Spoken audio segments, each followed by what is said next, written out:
Sunog sumiklab sa barangay Bagong Pag-asa sa North Avenue, Quezon City. Makibalita tayo kay Mads Villar Moratilio. Dahil sa mabilis na pagkalat ng apoy, halos walang nailigtas ang ilang residente sa nangyaring sunog sa barangay Bagong Pag-asa sa North Avenue sa Quezon City kahapon. Yun lang, birth certificate lang, saka yung card nga niya, naiwan ko.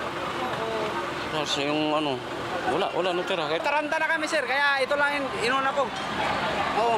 Ayon sa Bureau of Fire, nagsimula ang sunog bandang alas 2:11 ng hapon na mabilis umakyat sa ikalawang alarma makalipas lang ang 5 minuto. 4 na minuto lang o bandang alas 12:21 ng hapon, iniakyat na ito sa ikatlong alarma. Mabilis rin namang naapulang sunog bandang alas 3:26 ng hapon.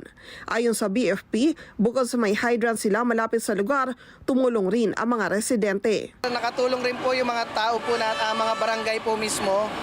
Nagtulong-tulong po sila mag-bucket relay. Kung napansin nyo po kanina, nagtulong-tulong din po pati yung mga tao po para hindi po lumaki yung apoy po. Isang fire volunteer ang nagtamo ng minor injury sa kamay. Wala namang naitalang nasawi sa insidente. Patuloy pang investigasyon ng BFP sa pinagmulan ng sunog. Tinatayang nasa higit 100,000 piso ang halaga ng pinsala ng nangyaring sunog.